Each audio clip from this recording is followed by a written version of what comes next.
You've heard the phrase, the beatings will continue until morale improves. Welcome to Tariffs.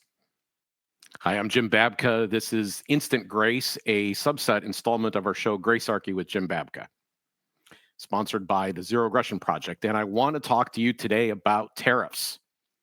Because Donald Trump has proposed now that when he comes into office, they're immediately going to impose, and I believe unconstitutionally, a 25% tariff on our partners in Canada and Mexico.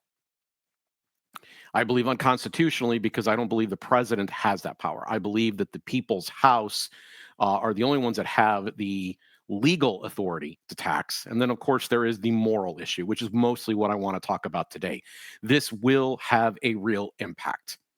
Okay, you should know a couple of things. Canada and Mexico are our biggest trading partners. In fact, Mexico is our largest trading partners. I believe, if I recall correctly, the number is somewhere in the neighborhood of $350 billion a year. It's a lot of money that moves in through our economy.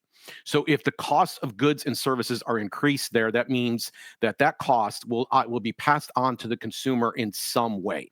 Either the costs for the goods or services coming through Mexico will be higher for you, or it'll enable some American competitors to step in and they will charge at a higher rate and maybe not deliver the same product either. During regimes where there's protectionism of any kind for industry, usually the quality of the good or service declines. And so this is not, people talk about, the jobs and a whole bunch of other things in the tariff conversation, but they overlook the fact that the most important person in any economic transaction is the consumer, always, because we're all consumers. See, some of us have jobs, but all of us consume. Some of us are trying to build certain types of businesses and certain types of industries, but all of us consume. And it's the fundamentals, the basics, the things that everybody needs to buy that matters the most in these equations.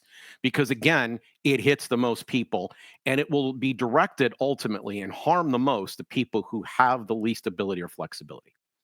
Now, you had every right to be frustrated and upset with what you perceived were economic policies carried on by the Biden administration that continued to overspend as if emergency was still in effect.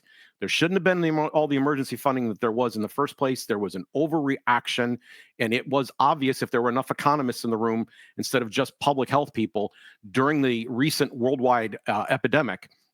We would have actually been able to see that some of the stuff that we were doing was terribly inefficient. Like there was a ton of money that was spent to buy respirators and to reallocate production in that direction.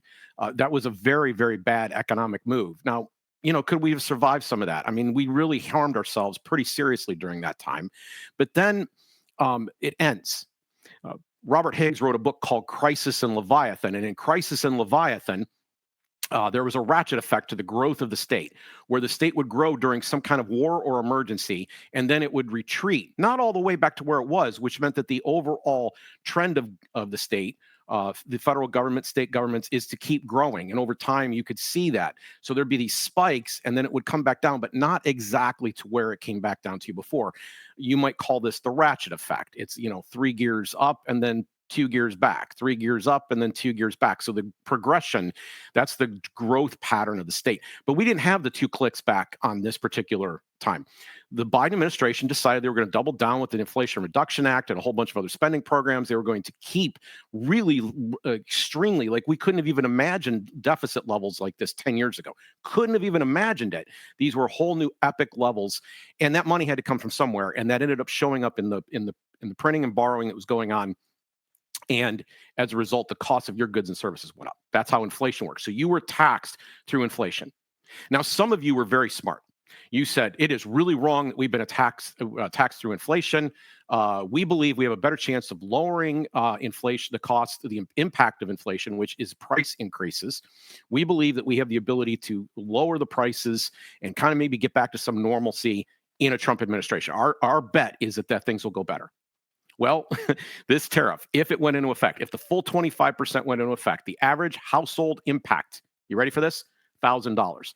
And we're talking basics like groceries and cleaning products. We're talking auto parts and appliance repair parts. We're talking even some of the parts that go into the automobile. We're talking about things that everybody needs. Like when the car breaks down, you don't really have a choice but to fix it. When the next week comes around, you still have to put stuff in the refrigerator. And these are some of the areas where we will be the most highly impacted by these increases. This is every bit as bad. And in fact, we could go into a big digression as to some of the other policies that could make this work. But if Trump stuck to his guns, and there's some people that say that this is all bluster, he won't. There's an open negotiating position. If he stuck to his guns, then what you've swapped is somebody who overspent domestically for somebody who is overtaxing internationally. And the person who will pay the tax is you. So are you really any better off if your groceries were going up by $1,000 or $2,000 in the previous administration by having things that impact you where your groceries are going to go up by $1,000 in this generation, in this administration? It's not a good deal. And it's not the graceful way to handle things. So I want to talk about, before we go, why this is being done. And why I even titled the episode as I have. Why the theme here is that the beatings, basically, the tariffs, will continue until morale improves, because allegedly this is being done because of fentanyl trafficking. Fentanyl trafficking. So I want to know how many people in the sound of earshot of my voice right now are addicted to fentanyl and buying it on the black market. Well, welcome to America, because we're going to punish Mexico, who will in turn end up passing the cost on to you somehow. Somehow you will end up paying the bill. And we're not going to increase taxes while we do it. In fact, some people in the administration will get rather clever and say, when the stuff's going up in price, this isn't our fault. It probably is something the Democrats did. And you people are ready to fall for this. I have heard people, just because they like Trump so much, suddenly be like, well, tariffs would be a really great deal. We need more tariffs. And what you're doing is you're taxing and harming regular working people. It is an oppressive policy. And for what? Name a time for me that prohibition actually works. Why is it that from year to year to year, or generation to generation, or decade to decade, we have another drug that is the drug that is so bad? First, it was cocaine. Then it was crack. Then it was meth. Then it was heroin, and now it's fentanyl. Those are the generational developments of the of these overdose scare tactics, wherein somehow or other we have to deny access to certain things, and we have to impose new prohibitions. In fact, we are making it nearly impossible for people to get painkillers now when they actually really need them. And so we're in this situation that we impose on ourselves in many ways. And now we're going to blame Mexico and Canada for not protecting us enough. That's literally the message that Trump put out.